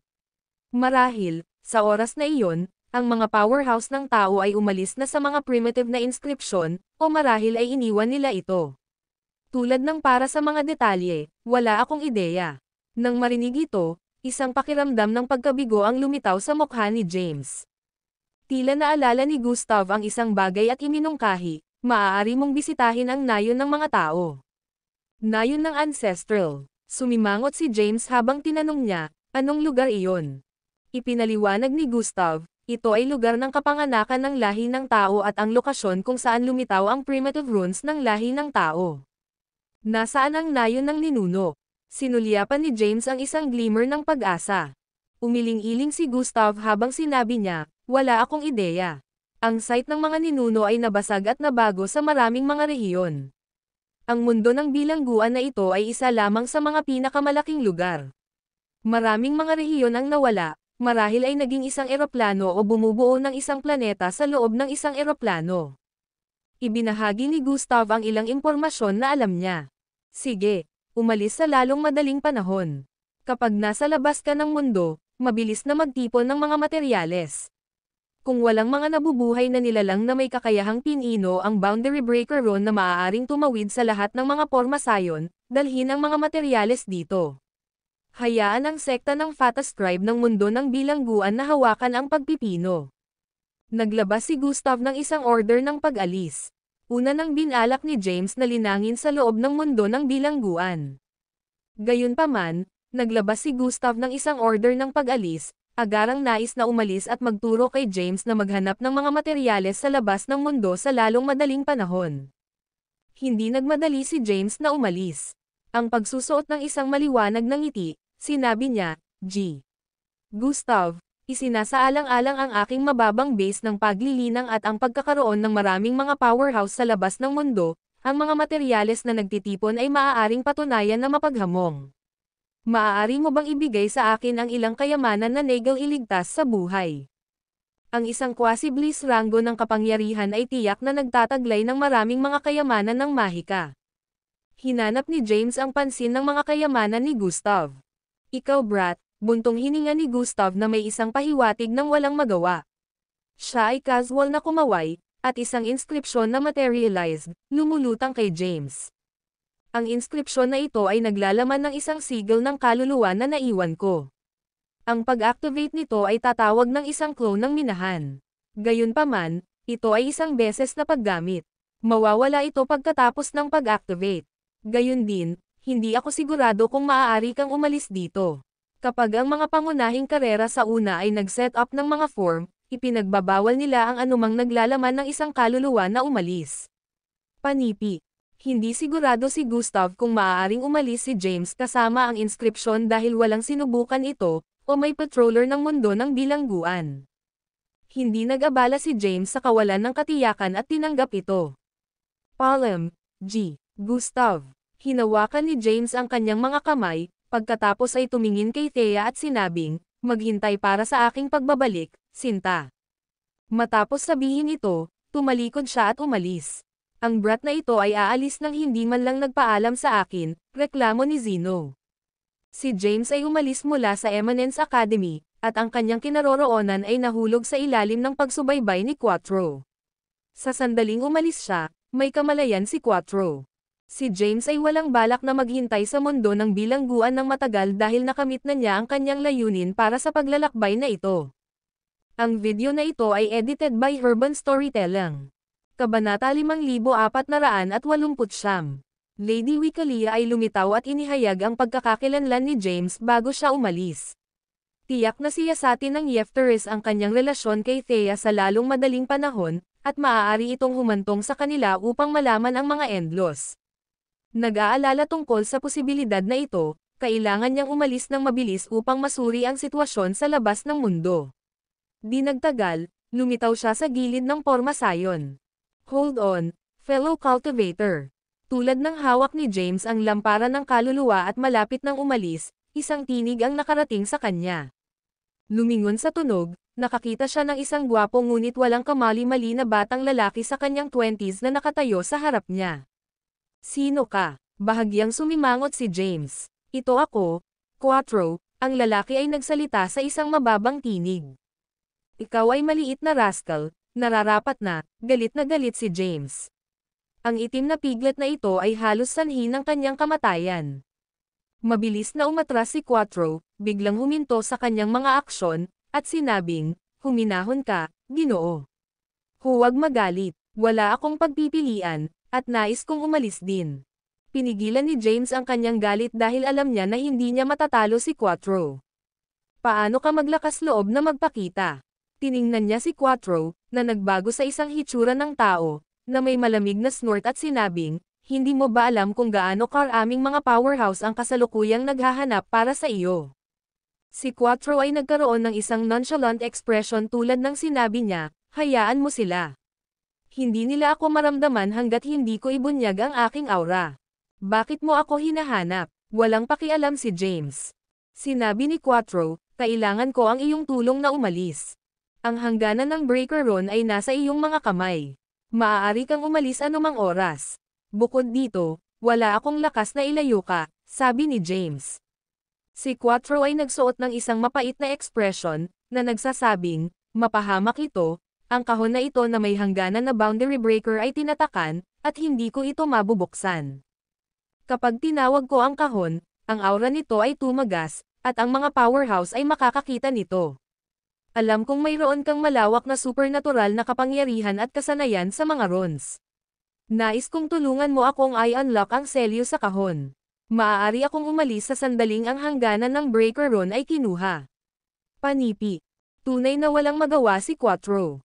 Hindi niya nais na kumuha ng mga panganib at maaari lamang umasa kay James para sa isang ligtas na pag-alis. Sinabi niya, bibigyan kita ng kahon. Dalhin ito sa pormasayon at masira ang selyo sa itaas. Ang mga powerhouse ng mundo ng bilangguan ay hindi maramdaman ang pagkakaroon ng kahon sa loob ng pormasayon. Panipi. Hindi ka ba natatakot na kukunin ko ang kahon at umalis? Sinulyapan siya ni James. Hehe. Naniniwala ako na hindi ka ganoong uri ng tao. Kumala si Quattro at sinabing, dalhan mo ako, Ginoo. Maaari tayong gumawa ng isang pangalan para sa ating sarili na magkasama sa hindi mabilang na mga eroplano at madilim na mundo. Panipi. Si James ay nahulog sa pagmumuni-muni. Bagaman hindi maaasahan si Quattro, napakalakas siya. Ang kakayahang sakupin ang mga kayamanan mula sa maraming mga powerhouse sa mundo ng bilangguan ay nagpakita ng mga pambihirang kakayahan. Kung ilalabas siya ni James, maaaring makatulong siya sa hinaharap. Gayunpaman, ang itim na piglet na ito ay halos na trick sa kanya hanggang sa kamatayan sa oras na ito, na ginagawang medyo hindi mapagkakatiwalaan si James. Nakakakita ng pag-aalangan ni James, agad na sinabi ni Quattro, panigurado, Ginoo. Tatalakayin ko ang lahat sa iyo bago ito. Hindi ako magiging sanhi ng kaguluhan o kaguluhan para sa iyo muli. Tiltiwala ka pa sa isa pang oras. Bigyan mo ako ng kahon, sabi ni James nang maabot niya ang kanyang kamay. Sa isang pag-iisip, si Quattro ay nagpakita ng isang kahon sa harap niya. Pinahusay niya ang kahon na may mga runes na sinamahan siya mula pa noong kapanganakan, pinipigilan ang aura nito na tumagas. Kinuha ni James ang kahon at sinabing, maghintay ka rito. Pupunta ako sa pormasayon at subukang masira ang selyo sa kahon sa loob ng pormasayon. Ang video na ito ay edited by Urban Storytelling. Kabanata 5470. James ay tumayo sa gilid ng pormasayon. Matapos itago ang kahon, kinuha niya ang lampara ng langis at lumakad papunta sa pormasayon. Ang malabo na glow mula sa lampara ng langis ay nag-iilaw sa pagbuo, na naghahayag ng isang crack. Sa gilid, napanood ni Quattro habang pinasok ni James ang pagbuo, mabilis na umiikot ang kanyang mga mata. Di nagtagal, sumunod siya sa SOT. Sa kabila ng crack sa pagbuo, isang malakas na puwersa ang nagpadala kay Quattro na lumilipad sa sandaling lumapit siya at pinasok ito. Lumingon si James upang tumingin at nakita si Quattro na kumalas sa lupa sa malayo. Sinabi niya, hindi ito gumagana. Ang lugar na ito ay sakop ng isang pormasayon na itinakda ng maraming mga powerhouse ng ranggo ng Quasi. Kung madaling umalis, gustong gawin ni Gustav ng matagal nang hindi nangangailangan ng boundary breaker ron. Tumayo si Quattro, pinunasan ang dugo mula sa kanyang bibig, at ngumisi. Sumagot siya, Sir, umaasa kami sa iyo ngayon. Maingat na lumipat si James patungo sa gitna ng pormasayon. Mayroon siyang isang inskripsyon na ibinigay ni Gustav na may kakayahang ipatawag ang isang battle clone ng Gustav. Nag-aalala siya tungkol sa kung ilalabas niya ito. Maingat na lumipat si James. Matapos masakop ang ilang distansya ng walang anumang hindi pangkaraniwang reaksyon, huminga siya ng isang buntong hininga. Nakarating siya sa gitnang rehiyon ng pormasayon, na mayroong maraming mga layer ng pormasayon na malayo sa mundo ng bilangguan. Kinuha niya ang kahon, na-deactivate ang inskripsyon na inilagay ni Quattro, at sinuri ang kahon. Sa loob ay ang boundary breaker ron, at sa kahon ay ilang mga mahiwagang paghihigpit na kahit si James ay hindi agad matukoy kaagad. Naupo siya sa isang posisyon ng lotus, na lumilikha ng isang pagbuo ng oras sa paligid niya, at nagsimulang pagnilayan ang inskripsyon sa kahon. Bagaman misteryoso ang inskripsyon, hindi ito labis na malalim. Dahil sa pag-unawa ni James sa mga inscription, ang pag-alis ng mga ito ay medyo madali. Di nagtagal, binuksan niya ang kahon at kinuha ang boundary breaker ron sa loob. Sa pagtingin dito, nahulog si James sa pagmumuni-muni. Ngayon, nag-atubili siya. Isinasaalang-alang niya kung kukunin ang ron para kay Gustav at dalhin siya upang umalis, o ibigay ito sa Quattro. Ang base ng paglilinang ni Gustav ay nasa ranggo ng Quasi Bliss. Kung siya ay lumabas, tiyak na ibabalik niya ang 4 na sinaunang karera. Gayunpaman, ang kanyang kapangyarihan ay labis. Kapag sa labas, mawawalan ng kontrol si James sa kanya. Hindi man lang siya maaaring humingi ng anuman. Iba ang Quattro. Siya rin ay isang lupa sa kanyang nakaraang buhay, na kabilang sa eroplano ng Endlos. Kung may mga paghihirap sa Endlos, tiyak na hindi siya tatayo. Matapos timbangin ang mga kalamangan at kahinaan, nagpasya si James na ibigay ito sa Quattro. Bukod dito, nagmamay-ari siya ngayon ng mga primitive na inskripsyon ng metal, silva, at telas races. Ang paglilinang ng elemental na sumpa ay isang oras lamang. Kapag pinagkadalubhasaan, mababawi niya ang Cairo. Si Cairo ay nasa ranggo ng Quasi Bliss. Bukod dito, makikinig siya sa mga utos ni James. Hindi kailangan ni James si Gustav kung nandito si Cairo. Nag-deactivate si James ng pagbuo ng oras, gaganapin ang lampara ng langis, at muling lumakad patungo sa mundo ng bilangguan. Alam niya na kung nadama ang aura ng boundary breaker ron, maraming mga powerhouse ang lilito. Kaya, naaktibo niya ang isang inskripsyon upang maitago ang aura nito. Di nagtagal, lumitaw siya sa mundo ng bilangguan. Nang makita si Quattro na sabik na naghihintay sa kanya, ngumiti siya at sinabing, nagiging walang tiyaga, ha? Hindi man. Nagpanggap si Quattro na kalmado. Ibinigay ni James ang boundary breaker ron na natatakpan ng mga inscription sa Quattro, na nagsasabing, binuksan ang kahon. Inalis ko ang ron. Masaya itong natanggap ni Quattro. Si James ay pagkatapos ay kumaway, at lumitaw ang isang inskripsyon. Hindi ko alam kung saan ka magtatapos sa labas ng mundo pagkatapos gamitin ang boundary breaker ron. Hawakan ang inskripsyon na ito. Kapag iniwan ko ang pormasayon, Makikipag-ugnay ako sa iyo sa lalong madaling panahon. Ang video na ito ay edited by Urban Storytelling. Kabanata 5471. Oo naman. Magagawa ko iyon. Inalis ng 4 ang inskripsyon ng ligtas. Matapos niyang ibigay ang lahat ng mga tagubilin, nagsimulang lumayo si James. Hinawakan niya ang lampara ng langis at mabilis na naglakbay sa lugar sa loob ng pormasayon. Nang maabot ang gilid ng pormasayon, tumigil si James. Maingat niyang naobserbahan at siniguro na walang naghihintay sa labas ng pormasayon. Pagkatapos, mabilis na lumabas si James sa pagbuo at patuloy na naglalakbay ng mabilis hanggat maaari upang makalabas sa lugar na ito. Sa sandaling naglagay siya ng distansya sa pagitan ng kanyang sarili at sa mundo ng bilangguan, nakipag-ugnay si James kay Quattro sa pamamagitan ng paggamit ng inskripsyon. Nakalabas ka na ba, Quattro? Maya-maya pa, naririnig niya ang isang tinig sa kanyang ulo. Sa palagay ko, nasaan ka na ngayon? Hindi ko alam. Itim ang itim sa paligid ko, at wala akong makitang sino man dito. Si James ay niniting ang kanyang mga browser. Ang madilim na mundo ay nag-span sa isang hindi kapani-paniwalang malaking lugar. Kahit na ang mga banal na celestial rango ng rango ay hindi makumpirma kung gaano kalaki o malawak ang madilim na mundo. Walang impormasyon si James tungkol sa kasalukuyang lokasyon ng Quattro. Mahirap na hanapin siya kahit na maaari silang makipag-usap sa pamamagitan ng inskripsyon. Matapos ang isang sandali, sinabi ni James, pumili ka lang ng ruta at magsimulang maglakbay sa direksyon na iyon. Sana, makikita mo ang isa sa mga teritoryo ng Primevals. Alamin ang pangalan ng teritoryo na nakarating ka at ipaalam sa akin ang pangalan. Pupunta ako upang matugunan ka. Okay. Matapos ang kanilang pangwakas na paghahatid ng boses, sinaksak ni James ang lugar at nakahanap ng isang tahimik, nasirang lugar. Nag-set up siya ng isang pagbuo ng oras. Pagkatapos, sinimulan ni James ang pag-deciphering at pag-aaral ng mga primitive na inskripsyon ng metal, silva, at teles na karera sa loob ng pagbuo ng oras. Samantala, naghihintay si James para sa isang pag-update mula sa Quattro. Kapag nakilala na niya si Quattro, binalak ni James na magtungo sa punong himpilan ng langit na sekreto ng pavilion sa gitnang eroplano upang matugunan sina Kiana at Jada. Mula pa nang makuha niya ang primal mantra, marami si James ay nakinabang mula sa kaalaman ng libro. Sa kaalamang iyon, maaaring gawing simple ni James ang halos anumang uri ng malazwa o mahiwagang inskripsyon. Kapag pinasimple, mas madaling malaman ang anumang inskripsyon. Ang kaalaman ay maaari ring mailapat sa mga primitive na inskripsyon mula sa madilim na mundo.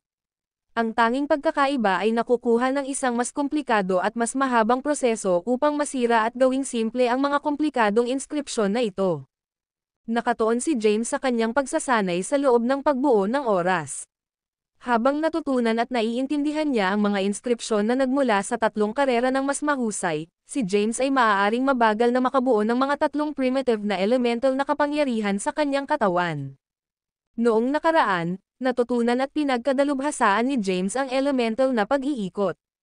Ang karanasan na iyon ay medyo kapaki-pakinabang sa mga pagsisikap ni James sa pagmaster ng lahat ng mga elemental na kapangyarihan. Sa isang sulyap ng isang mata, isang panahon ang lumipas sa labas ng mundo. Sa loob ng pagbuo ng oras, gumugol si James ng maraming mga panahon sa kanyang pagsasanay. Nagawa niyang mag-advance sa gitnang yugto ng Great Celestial Rango sa oras na iyon. Bukod dito, ganap na pinagkadalubhasaan niya ang mga primitive na inskripsyon ng mga karera ng Met-Alam, Silva, at Teles. Sa isang nakaupo na posisyon, nabuo at pinakawalan ni James ang mga primitive elemental na kapangyarihan. Ang mga kapangyarihan ay gumawa ng malakas, mahiwagang mga inskripsyon sa anyo ng mga sumpa. Kapag ang mga elemental na sumpa ay ganap na nabuo, ang mga panginginig ay maaaring madama ng libo-libong metro ang layo. Habang ang mga kapangyarihan ng mga sumpa ay sumasalamin sa paligid ni James, agad nilang sinira ang puwang sa paligid niya. Huminga ng malalim si James. Ang mga kapangyarihan na nabuo mula sa pakikipag-ugnay ng 5 elemental na kapangyarihan ay lubos na makapangyarihan. Panipi. Tumigil siya sa pagbuo ng mga elementong kapangyarihan at itinago ang kanyang aura. Pagkatapos, tinanggal niya ang pagbuo ng oras at sinuri kung gaano karaming oras ang lumipas sa labas ng mundo. Pagkaraan ng ilang sandali, sumimangot siya ng bahagya at nagbulong sa isang mababang tinig, ito ay isang panahon. Hindi ba nakatagpo si Quattro ng anumang mga pangunahin? Ang video na ito ay edited by Urban Storytelling. Kabanata 5472, na may mga kakayahan ng Quattro, dapat na makahanap siya ng hindi bababa sa isa sa mga teritoryo ng Primevals pagkatapos ng napakaraming oras na lumipas. Kapag sinuri ni Quattro kung aling lahi ang nananatili sa lugar na natagod niya, matukoy ni James ang kanyang lokasyon at hanapin siya. Gayunpaman, si James ay hindi nakatanggap ng anumang balita mula sa Quattro sa huling panahon. Saan nawala ang itim na pigi na iyon? Ginawa ni James ang inskripsyon at sinubukan na makipag-ugnay sa Quattro. Pagkalipas ng ilang segundo, narinig niya ang tinig ni Quattro. "Hoy, Dragon General, nakalimutan kong makipag-ugnay sa iyo. Sa pamamagitan ng paraan, nasaan ka ngayon? Natapos ko lang ang aking pagsasanay, nakalimutan mong pigi. Nasaan ka? Pupunta ako sa iyo ngayon," sabi ni James. Hindi siya bumili ng dahilan ni Quattro. Si James ay kumbinsido na si Quattro ay sadyang hindi nakipag-ugnay sa kanya sa lahat ng oras na ito. TM sa gitnang eroplano. "Kasalukuyan akong nananatili sa Jew Academy," sagot ni Quattro. "Manatili ka kung nasaan ka. Pupunta ako doon sa isang habang." Kumuha si James ng isang boundary breaker rune mula sa kanyang bulsa at ginamit ito upang maglakbay sa gitnang eroplano. Samantala, ang isang kakaibang hitsura ng itim na baboy ay nakaupo ng comfortable sa isang upuan sa loob ng isang mansyon na matatagpuan sa Mount Kaydan. Habang ang isang nagwawasak na ginang ay binigyan ito ng masahe, isa pang magandang ginang ang nagpapakain sa baboy ng ilang mga espiritual na berry.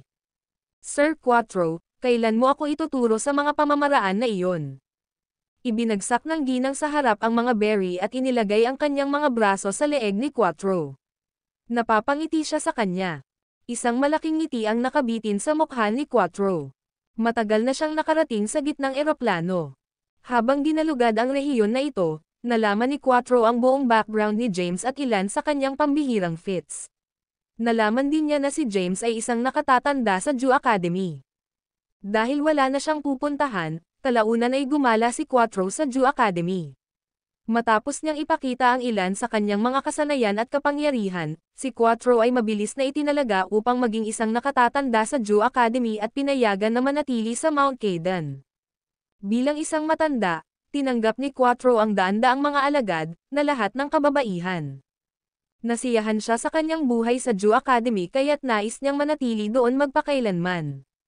Si Quattro ay ganap na nakalimutan tungkol kay James. Kung hindi nakipag-ugnay si James sa kanya, si Quattro ay magpapatuloy na manirahan ng tahimik sa akademya. Sa kabilang banda, ginamit ni James ang ilang higit pang mga run ng boundary breaker at naabot ang gitnang eroplano ng medyo sa lalong madaling panahon. Sa kanyang tunay na hitsura, tumungo si James patungo sa Jew Academy. Nang makarating siya sa labas ng akademya, ang ilang mga alagad na nasa patrol duty ay huminto sa kanya.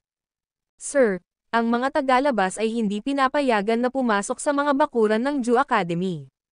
Wala sa mga alagad ng Jew Academy na kinilala si James dahil siya ay nagpatibay ng isa pang hitsura sa kanyang oras bilang isang nakatatanda sa akademya. "James Kaydan," patag na sagot ni James. Nang marinig ang mga gwapong salita ng estranghero, ang mga miyembro ng Jew Academy ay may hitsura ng pagkalito sa kanilang mga mukha. Reflexively silang kumuha ng ilang mga hakbang pabalik. Hindi nag-isip si James sa kanilang mga reaksyon at dumiretso sa Jew Academy. Naglakad siya papunta sa Mount Kaydan.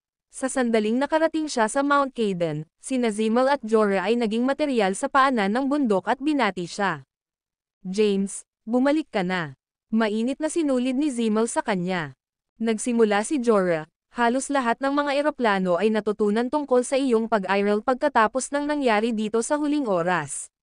Maraming mga angkan at puwersa ang naghahanap sa iyo ngayon." Mahinahon na tumugon si James, "Aalagaan ko ang mga taong iyon, isa-isa, sa lalong madaling panahon." "Bumalik ka na, Dragon General." Panipi, tumakbo si Quattro kay James na may maaraw na ngiti sa kanyang mukha. "Matagal na akong naghihintay dito.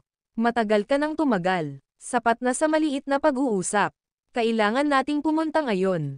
Ang video na ito ay edited by Urban Storytelling. Kabanata 5473. Nais ni James na umalis para sa punong tanggapan ng langit na lihim na pavilion sa lalong madaling panahon. Saan tayo pupunta? Nagngangalit si Quattro, ayokong umalis. Gusto kong manatili sa Jew Academy. Si Quattro ay may daan-daang mga babaeng alagad sa Jew Academy. Bagaman ang kanyang mga alagad ay hindi partikular na likas na matalino o matalino, gayunpaman ibinahagi nila ang pagkakapareho ng pagkakaroon ng isang magandang mukha. Natuwa si Quattro sa kanyang buhay doon na patuloy na napapalibutan ng mga napakarilag na kababaihan. Sumama ka lang sa akin. Hindi mo ito pagsisisihan. Alam ni James na kailangan niyang magbigay ng Quattro ng ilang uri ng pagganyak upang hikayatin ang huli na sumama. Ano ang nasa loob nito? Ang mga mata ni Quattro ay kumislap ng tuwa. Makakatagpo ka ng magagandang kababaihan, sagot ni James. Okay. Tumango si Quattro. Tumalikod si James patungo kay Zimal. Mayroon akong ilang kagyat na negosyo na dumalo, kaya hindi ako maaaring manatili dito ng matagal. Pupunta ako ngayon. Matapos niyang itiwalag ang kanyang sarili, kinuha ni James si Quattro at iniwan ang Mount Kaydan. Gayunpaman, tulad ng kanilang dalawa na lumabas ang pasukan ng Jew Academy, isang magandang ginang sa isang puting damit na nasa malayo. Ang ginang ay may isang matikas, ethereal air tungkol sa kanya.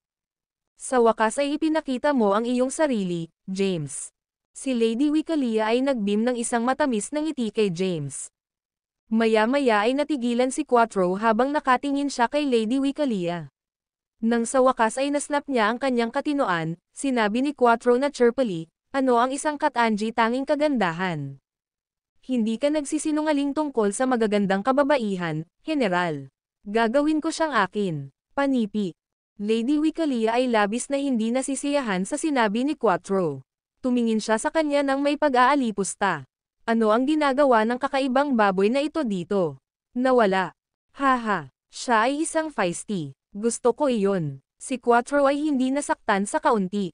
Sa halip, nagbigay siya ng isang pusong pagtawa.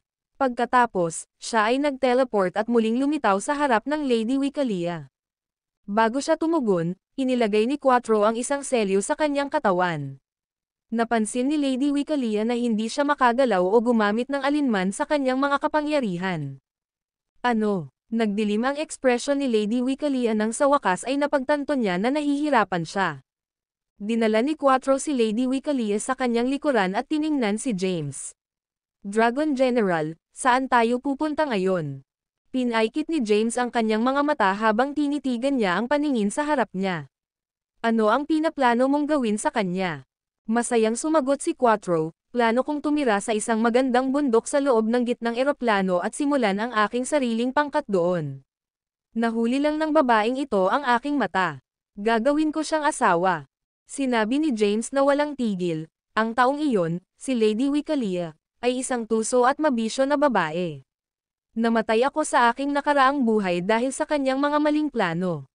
Sino ang nakakaalam? Maaaring subukan lamang niya na buksan ang iyong tiyan at magnakaw ng iyong mga bato kapag natutulog ka sa gabi. Panipi. Ang kanyang mga salita ay lumitaw upang bigyan si Quattro ng isang takot. Agad na bumagsak si Quattro sa Lady Wicalia sa lupa at binigyan siya ng isang mabigat na sipa. Paf! Tumawa si James. Ang Lady Wicalia ay nahulog ng malaki sa lupa at kahit nagamulong ng ilang beses dahil sa lakas ng sipa ni Quattro. Pagkatapos, dahan-daang umakyat siya sa kanyang mga paa. Ang kanyang damit ay marumi at disheveled. Lumakad si James sa kanya. Tumingin siya sa Lady Wicalia na may isang walang tigil na titig at sinabi, anong mga trick ang sinusubukan mong i-play sa oras na ito? Panipi. Si Lady Wicalia ay may isang mapang-akit na ekspresyon sa kanyang mukha. Ang ilang mga grupo at puwersa ay nabuo ng mga alyansa, at nagbabalak sila upang patayin ka. Dumating ako upang bigyan ako ng babala tungkol dito sa sandaling napansin ko ang iyong aura. Gayunpaman, ikaw. Pagkatapos, nagsimula siyang umiyak ng mahina. Si James ay nagpakawala ng isang snort. Well, lahat ito ay salamat sa iyo na natapos na ako sa sitwasyong ito. Panipi. James, ang aking damdamin para sa iyo ay taos-puso, maging sa ating nakaraang buhay o sa buhay na ito. Hindi mo ba ito nakikita? Panipi, nawala, bellowed si James. Maaari kitang tulungan. Ipinaliwanag ni Lady Wikalia, tiningnan ko ito. Ang mga pangkat na ito na nakabase sa gitnang eroplano ay maaaring lumitaw na nagmula sa iba't ibang mga eroplano ng pagkakaroon. Gayunpaman, ang mga taong ito ay talagang sinusuportahan ng mga mula sa madilim na daigdig. Halimbawa, kahit na ang Elysium Hall ay talagang nabak ng Yefteres. Hindi ka nabak ng alinman sa mga puwersa mula sa madilim na mundo kapag itinatag mo ang Supremacium. Kahit na hindi ko ikakalat ang balita tungkol sa ules, maiiwasan ka sa ilang mga punto. Iyon ay dahil ang mga mula sa madilim na mundo ay hindi magpapahintulot sa isang puwersa na hindi nila makontrol na umiiral o lumago. Panipi. Ang video na ito ay edited by Urban Storytelling. Kabanata 5474. Waging kanilang huling buhay. Sa kabila ng kanyang katanyagan at mataas na katayuan, handang sundin ni Lady Wikalia si James at makinig sa kanyang mga utos. Gayunpaman, ang lahat ni James ay nagmamalasakit ay ang kanyang pagsasanay at paglilinang. Hindi pa siya nagpakita ng anumang romantikong interes sa Lady Wikalia. Ipinakalat ni Lady Wikalia ang salitang nagtataglay ng mga pahiwatig ni James sa lokasyon ng ulas na may pag-asang gawin siyang tumingin sa kanya. Nais niyang isuko si James sa pagiging Panginoon ng Supremacium. Pagkatapos, maaari niyang iminumungkahi na pumunta sila sa pagtatago at manirahan sa pag-iisa. Nakipag-ugnay si Lady Wikalia sa lahat ng mga magsasaka noon. Sa pinakamasamang kaso, maaaring malubhang nasugatan si James. Gayunpaman, ang Lady Wikalia ay darating sa pagsadyap ni James sa oras lamang at dalhin siya sa kaligtasan. Iyon ang kanyang paunang plano. Sa kasamaang palad, ang mga bagay ay hindi nangyari tulad ng naisip ni Lady Wikalia. Wala siyang kontrol sa mga magsasaka na sumalakay kay James. Mag-iwan ka lang. Tumingin si James kay Lady Wikalia. Para sa mga dating oras, hindi kita papatayin ngayon. Gayunpaman, ang aking pasensya ay naubusan na ngayon. Hindi ko na ipinapakita sa iyo ang anumang awa sa susunod na pagtawid namin sa bawat landas. James, sobrang malupit at walang puso. Ang mga luha ay na-stream mula sa mga mata ni Lady Wikalia. Tumalikod si James kay Quattro. Ay ando ang selyo. Hinahayaan namin siyang umalis. Inalis ni Quattro ang selyo mula sa katawan ni Lady Wikalia, kahit na nag-atubili. Matapos niyang makuha ang kanyang mga kapangyarihan, nag-teleport si Lady Wikalia at nawala mula sa lugar. Saan tayo pupunta, Dragon General? Tanong ni Quattro. Ang langit na lihim ng punong himpilan ng pavilion. Panipi. Ang dalawa sa kanila ay umalis para sa Sansinukob kung saan matatagpuan ang langit na lihim na pavilion. Pagkaraan ng ilang sandali, naabot nila ang kanilang patutunguhan. Ang langit na lihim na pavilion ay natagpuan sa pinakadulo ng hindi kanais-nais na universo, na protektado ng maraming mga layer ng malakas na pormasayon. Dahil nakuha ni James ang token mula sa makalangit na lihim na pavilion, siya at si Quattro ay walang kahirapan sa pagdaan sa mga pormasyong iyon.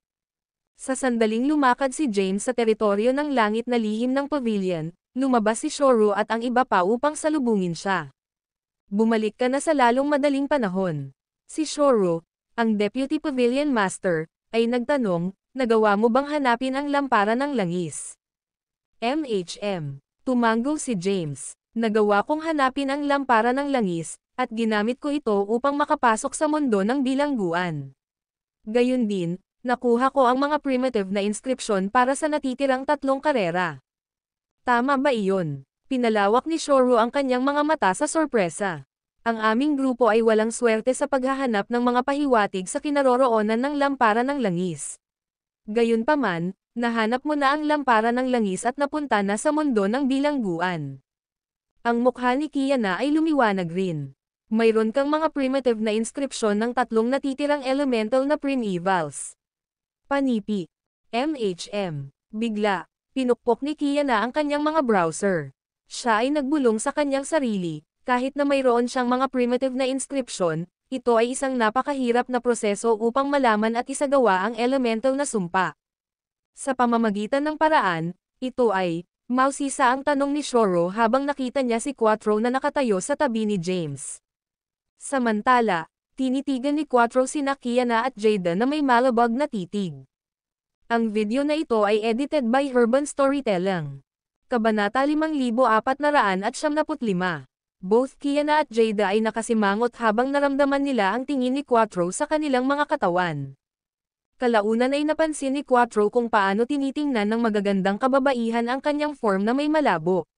Nilinis niya ang kanyang lalamunan at sinabi ng mapagmataas, "Hindi kita pinapahalagahan na tinitingnan mo ako ng mga walang respeto na mga titig." Ipinaliwanag ni James, siya si Quattro Zeus, isang sinaunang hayop na ipinanganak sa mundo ng bilangguan. Siya ang una at isa lamang sa kanyang uri, at tinawag niya ang kanyang mabait na Avenue Swines.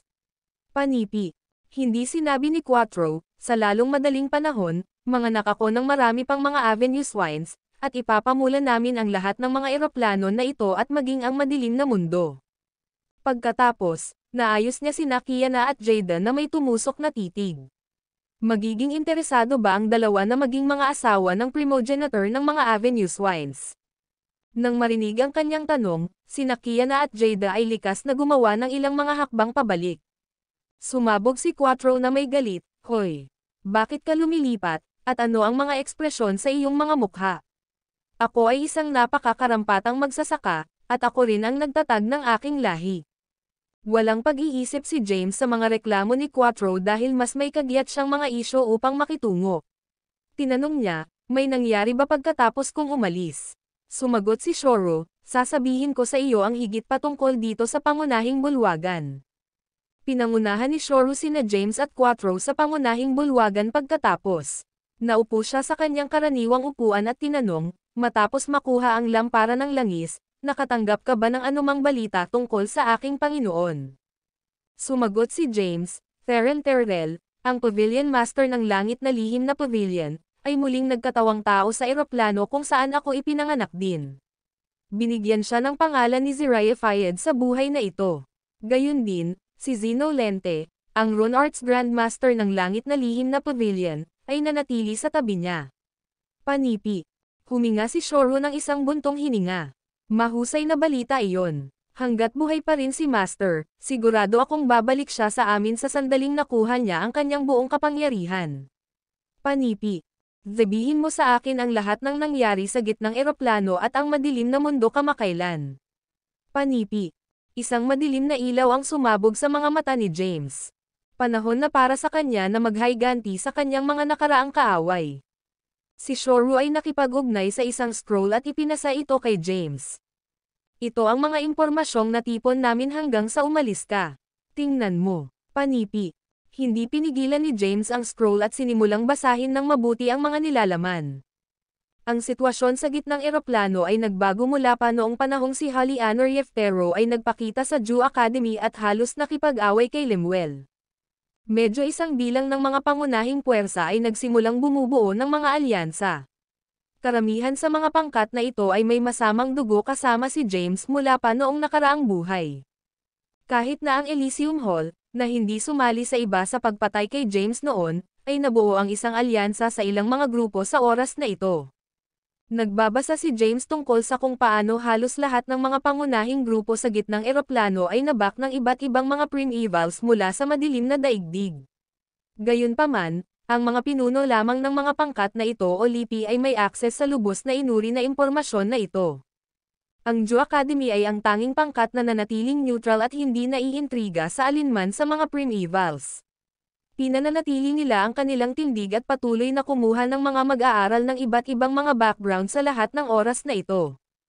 Gayunpaman, kinilala ng akademya si James bilang isa sa mga matatanda ng academy hanggang ngayon. Iyon ay isang malinaw na indikasyon na pinili ng Jew Academy na nasa tabi ni James. Ipinaliwanag ni Shoro, ang mga Yefteres ay medyo binili sa mga kwento tungkol sa Theognostos. Sinubukan nilang siyasatin at kumpirmahin ang pagkakaroon nito. Ayon sa aming impormasyon, naipost ng Yefteres na ang tagalikha ng Theognostos ay malamang na isang magsasaka na napunta sa kalsada ng Halcyon. Ang mga primevals ay marahil ay hindi gagawa ng kanilang paglipat para sa oras na sila ay nag-iingat sa Theognostos. Kaya, ang mga bagay ay magiging mapayapa para sa iyo ngayon. Panipi.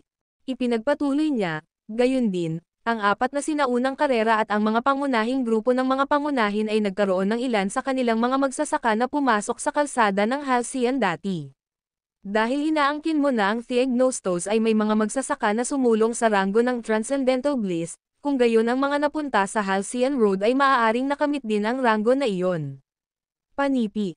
Tumahimik sandali si Shoru at sinabi, sa apat na sinaunang karera bilang kanilang pinuno, ang mga Primeval ay may isang plano. Ituturo nila ang mga grupo sa gitnang eroplano na salakayin ka at itaboy ka sa isang sulok. Ang kanilang layunin ay upang maakit ang pinuno ng Theognostos o iba pang Transcendental Bliss ranggo ng ranggo sa pamamagitan ng planong ito. Panipi. Inatasan ni Shoru ang kanyang tingin kay James. Ilan lamang sa atin ang nakakaalam na ang Theognostos ay hindi totoo. Ito ang magtatapos para sa iyo kapag isinasagawa nila ang plano. Nakasalalay iyon. Panipi. Isang malabong ngiti ang sumalampak sa mukha ni James.